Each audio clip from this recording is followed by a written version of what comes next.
저번 편에서 너무 뜨거워서 제가 아주 정말 따뜻한 겨울을 보낼 수 있을 것 같습니다. 회장님 그리고 이사님들께서 패널로 나오셔서 이야기해 주시는 것이 아마도 이 방송을 보고 계신 분들에게도 공감이 많이, 공감지수 쫙 올라가고 구독, 좋아요도 올라갔을 것 같습니다. 오늘도 함께 해주신 패널 네 분께 우리 뜨거운 박수 부탁드리겠습니다. 네, 고맙습니다. 지금으로부터 15년 전이죠. 2005년도 그때쯤 되면 장애인 관련된 그런 업무들이 보건복지부의 하나로 이렇게 모여져 있던 것을 해당되는 부처로 이렇게 나누어서 일을 좀 하게 돼서 벌써 15년이나 됐던 이 상황에서 현장에서 장애인 체육과 관련된 부분들은 지금 올바르게 시행이 되고 있는가? 우리는 그것을 피부로 느낄 수 있는가 하는 그런 부분들을 현실에 또 현장에 계셨던 분의 입장에서 좀 이야기를 조금 해 주셨으면 좋겠습니다. 장애인 체육은 보통 보면 이제 전천성 장애인이든 중도 장애인이든 간에 재활을 먼저 해야 돼요. 재활을. 그래서 장애인 체육 크게 세 가지 나눠요. 재활 체육, 생활 체육, 엘리트 체육. 피라미드 구조적으로 이런 식으로 돼 있어야 되는데 저희 그 당시 때 문화체육관광부로 가면서 생활 체육과 전문 체육만 가져가고 재활 체육은 보건복지부에 그대로 남겨뒀어요. 예, 그래서 지금 현재 생활 체육과 전문 체육이 이제 대한장애인 체육에서 하게 된 거예요. 그러다 보니까 여러 가지 문제점들이 생겨요. 보건복지부에서 그 재활체육을 했어야 되는데 15년 동안 안 한 거예요. 제가 관심이 많아서 중간중간마다 한 1년에 2년에 한 번 전화를 해봤어요. 그 관계기관에다가 전화를 해서 아니 생활체육과 전문체육은 제한체육에서 하는데 재활체육은 어떻게 된 겁니까? 곧 할 거래요. 연구 중이래요. 그런데 어느 날 또 전화를 하니까 모르겠는데요. 어디로 가는지 모르겠는데요. 체육회 물어 체육회도 모르겠대요. 그래서 어떻게 보면 이 보건복지부에서 이런 부분들을 좀 해나가야 되는데 재활체육에 대한 부분들은 누군가가 그렇게 요구하지 않고 뭔가 계속 지속적으로 모니터링 안 하다 보니까 아무 데도 신경 쓰지 않고 오늘날까지 오게 되는 상황인 것 같아요. 지금 현재 보건복지부의 재활체육에 대한 부분들은 제도화도 안 돼 있을 뿐만 아니라 간간히 복지관에서 진행하고 있는데 이 부처 간에 서로 간에 따로따로 노는 거예요. 협업이 되거나 아니면 하나를 묶고 지어야 되는데 근데 그런 것들이 안 되어지는 거죠, 전혀. 예, 그러니까 사실은 장애인 체육이 약간 반쪽짜리 체육으로 가는 부분들이 있고요. 그리고 실제적으로 또 복지관 의원들은 또 소속이 또 보건복지부 쪽이에요. 실제적으로 활동하시는 장애인분들은 주로 복지관에서나 뭐 단체들에서 많이 활동을 하고 있어요. 그런데 그 둘의 어떤 기관들이 협업이 안 되는 거예요. 위에 올라갔을 때 보건복지부와 문화체육관광부의 어떤 부처 간의 어떤 협업도 안 되는 거고요. 제도적인 부분들도 안 맞는 거고. 이렇기 때문에 생활체육에 대한 부분들이 좀 한계가 있다는 거죠. 그래서 그 이사님 그거에 관련된 부분들을 다른 분들은 어떻게 좀 알고 계신지 이야기를 조금 더 듣고 싶은데요. 실질적으로 장애인 체육 그러면 지금 현재 엘리트 체육, 전문 체육인, 그 다음에 생활 체육 이렇게 크게 나눠지지 않습니까? 일단 체육회에 설립할 때 엘리트 체육, 전문 체육을 관리 감독 육성하려고 만들어진 거라고 봐요. 그러다 보니 한 15년이 지나는 동안에 나아진 게 없어요. 엘리트 체육, 전문 체육이면 육성에만 신경을 썼지 그 기반인 생활 체육인을 육성하는 방안에 대해서는 전혀 대책도 없고 지금까지 그 몫을 어느 부분에서 해줬냐면 지방자치단체 체육과가 아니라 지방에 있는 시군에 있는 장애인 단체들이 선수 개발 육성을 했단 말입니다. 그렇다면 이게 장애인 체육이 활성화되려면 엘리트 체육을 하는 전문 체육을 하는 체육회, 그 다음에 생활 체육을 담당하는 장애인 단체하고 협업 관계가 돼야 되는데 전혀 돼 있질 않아요. 결론은 장애인 단체에서 생활 체육을 해서 선수들을 육성해 놓으면 그거를 체육회에서 받아다가 전문 체육인으로 끌고 나가야 되는데 이걸 끌고 나갈 기반이 안 돼 있는 거예요. 왜? 대화 채널이 없어요. 지금 회장님이 아까부터 계속 얘기하고 싶은데 지금 기회를 안 줘가지고. 네, 실질적으로 장애인 체육회에서 장애인 체육 전공자나 장애인 체육을 선수들을 직원으로 채용하는 빈도수는 정말 낮거든요.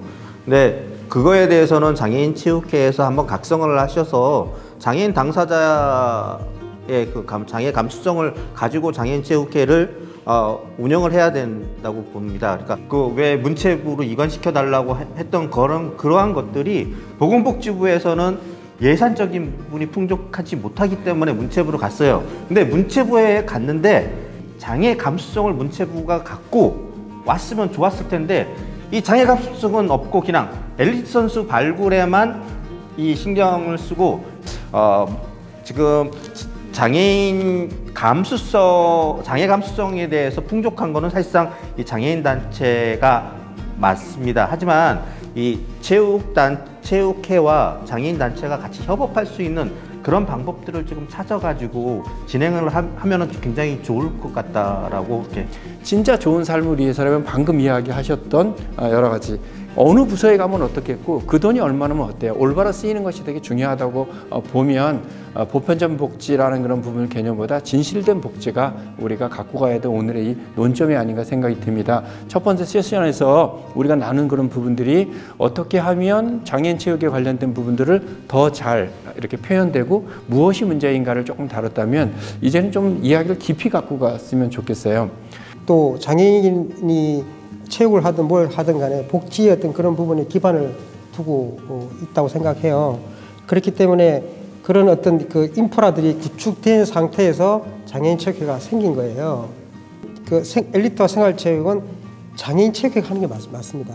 맞는데 그 인프라는 지금 뭐 복지 쪽에 뭐 행정을 나누자면 뭐 단체들이나 또는 뭐 복지관이나 이런 데 더 많다는 거예요. 단체들은 수도 없이 많아요. 우리 지체장애협회만 해도 전국에 몇 개입니까? 231개. 한 단체만 해도 그렇게 많은데 거기에 인프라들이 다 있단 말이에요. 그러면 그런 인프라들과 손을 맞잡고 뭔가 그런 일들을 해나가면 많은 일들을 할 수 있는데 장애인 체육회와 또는 단체와 이런 부분들 서로 협업을 해서 이런 부분들을 좀 잘 해나가면 좀 더 많은 혜택이 당사자들이 받을 수 있고 그리고 좀 더 많은 어떤 효율적인 것들을 얻어낼 수 있다고 하는 생각을 하는 거예요. 두 줄로 요약하면 자 장애인 당사자를 중심으로 한 장애인 당사자를 위한 협업. 예. 우리 회장님. 네. 그러니까 저는 말씀드리고 싶은 게 온 국민이 장애인 체육에 대한 관심을 좀 더 가졌으면 좋겠고 전용 체육 시설에 비장애인들이 자주 와서 같이 장애인 체육이 이런 거라는 그런 것을 느끼고 장애인의 체육은 위험하지 않다라는 것도 좀 느낄 수 있었으면 좋겠습니다. 제가 서두에 멘토로 인사드린 게 있습니다. 저는 항상 하고 싶은 게 장애인 체육은 필수입니다. 이렇게 말씀드리고 싶습니다. 자 이제 다른 두 분 이야기하신 동안에 엄청 많이 적으셨거든요. 그러니까 내용 아주 좋은 거 나오실 것 같아요. 네. 사실은 장애인 체육 하려면은 뭐가 있어야 되겠습니까? 예산 돈이 있어야 되겠죠, 그렇죠? 돈이 우선이게 됐죠. 장애인 체육에는 진짜 예산 아끼지 말고 진짜 팍팍 이렇게 줬으면 좋겠어요. 아까 우리 이사님이 말씀하셨잖아요. 재활체육, 생활체육, 꼭대기 엘리트 체육 이렇게 피라미드식으로 했다잖아요. 근데 당사자 입장에서 보면요, 장애인한테 체육은 뭐냐면 재활이에요. 체육 활동으로 함으로 인해서 장애의 정도가 나아진단 말입니다. 그렇죠? 나아진다면 그게 재활이겠죠. 그렇죠? 그래서 장애인 체육은 재활이다. 저는 이렇게 생각됩니다. 그래서 이 장애인 체육이 활성화되지 않습니까? 그럼 전국적으로 의료비도 절감이 될 거예요, 아마. 의료비 절감되면 뭔가 보상이 있어야 될 거 아니겠습니까? 그죠? 장애인이 의료비 절감시켜놨으면 그 예산을 도로나 아스팔트 깔지 말고 전략된 의료비 예산, 장애인 복지 예산으로 퍼부어서 장애인이 더 재활할 수 있게, 체육 활성화할 수 있게끔 만들어주는 게 맞지 않겠습니까? 그렇죠? 전 그렇게 생각하고요. 또 한 가지는 엘리트 체육 해가지고 한 15년 됐습니다. 1세대이시고요.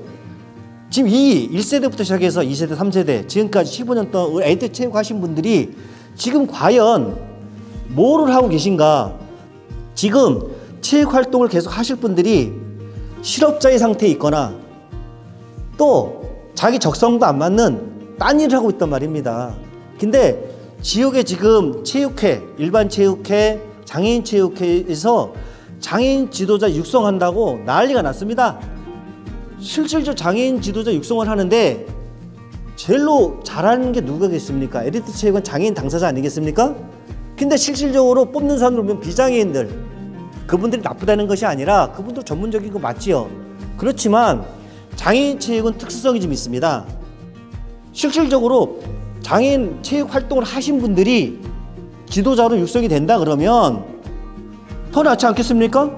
그렇다 그러면 엘리트 체육하는 체육 입장에서도 아, 내가 체육 활동을 은퇴를 하면 내가 지도자 길로 갈 수 있겠구나라는 신분 보장이 있지 않겠습니까? 그렇죠? 정부로 보면은 장애인 고용 창출이에요. 그래서 이런 부분이 전체적으로 의료비 절감, 그다음에 장애인 고용 창출 이런 면에서 접근했으면 좋겠다는 생각을 합니다. 두 줄 메시지. 자, 지금까지 하신 말씀 중에 핵심 키워드, 자, 어떤 걸 더 강조하실 건지. 예산 팍팍. 한 줄로 그냥. 오케이. 자, 그럼 이제 또 마지막 이야기 합니다. 예, 제가 뭐 마지막으로 이야기해야 되다 보니까 생각할 시간이 많은 건 좋은데 생각했던 걸 앞에서 이야기해 버리니까 좀 어려운 점도 있네요. 장애인 체육이 우리나라에서 이제 비장애인 체육이 있고 두 축 중에 하나가 됐다는 것 자체가 굉장히 자긍심이 있어요. 사실 자긍심이 있고. 그래서 이 장애인 체육이 활성화되려면 제가 생각할 때는 체육회 역할도 중요한데 체육회는 그 역할이 조금 뭔가 이렇게 그 조정하고 지원하는 업무를 하고 실제로는 소속되다 보니까 이런 단체 그리고 장애인 복지관 이런 데서 정말 발굴하고 육성하고 이런 거를 좀 더 활성화시켜야지 되지 않을까 생각합니다. 그래서 키워드는 이걸 통해서 장애인과 비장애인 간의 사회 통합이다. 저는 그렇게 생각해요. 좀 더 큰 가로를 치셨네요. 어떤 키워드 한번 다시 정리하겠습니다. 제일 먼저 말씀하신 게 장애인 당사자를 위한 협업. 네. 문제 주셨어요. 또 장애인에게 체육은 필수다. 장애인에게 체육은 필수다. 또 장애인 예산 팍팍. 아까랑 똑같은 톤으로 좀 그렇게 또 회장님. 장애인과 비장애인의 사회 통합이다. 좋아요. 우리가 이제 선언적으로 했는데요. 이제 마무리를 하겠습니다. 아까 주셨던 그 키워드에 대한 어떻게를 말씀 한번 해 주시죠. 뭐 보건복지부나 또는 문화체육관광부나 체육회나 뭐 단체들이나 이런 부분들이 사실은 모두 장애인 당사자들을 위한 거잖아요. 정말 장애인 당사자들을 위한 것이 무엇인지 다시 한번 생각해서 이런 행정과 이런 또 방향과 사업들을 좀 이렇게 고심해 주십사 하고 간곡히 부탁을 드리겠습니다. 이상입니다.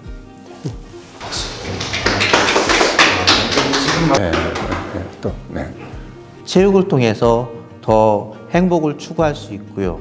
또 건강을 추구할 수 있습니다. 그래서 우리 모든 국민들이 장애인들에게 체육을 할 수 있게끔 배려해 주는 것이 아니라 우리 국민들이 내 자식이, 내 부모가 같이 건강해지며 행복해 할 수 있게끔 장애인이 선택이 아니라 필수가 될 수 있는 그런 사회를 만들어 주십시오.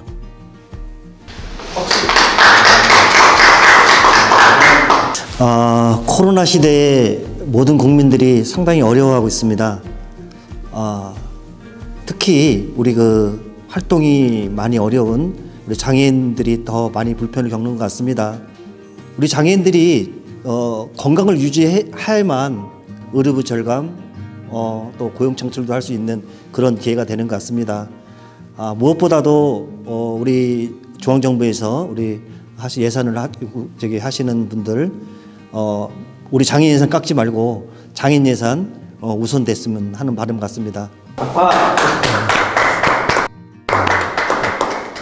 네, 오늘 시사 방송 양파맛에서 여러 패널들께서 말씀해 주신 모든 것들이 다 이루어져서 이 장애인이 더 건강해지고 행복해지기를 진심으로 바랍니다.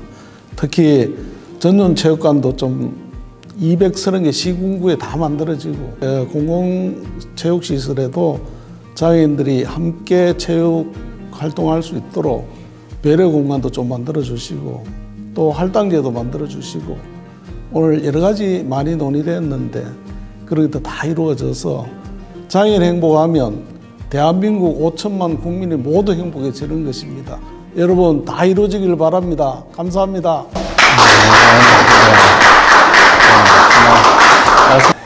네, 마지막 편과 함께 이렇게 전체적인 시간 안에서 저희들이 준비한 것들 안에 또 더 듣고 싶은 이야기 분명히 있을 거죠. 그리고 여러분들의 참여를 통해서 더 좋은 내일을 만들어 갈 수 있을 것 같습니다. 구독, 좋아요, 사랑의 연사. 준비, 시작! 구독, 좋아요, 사랑의 연사.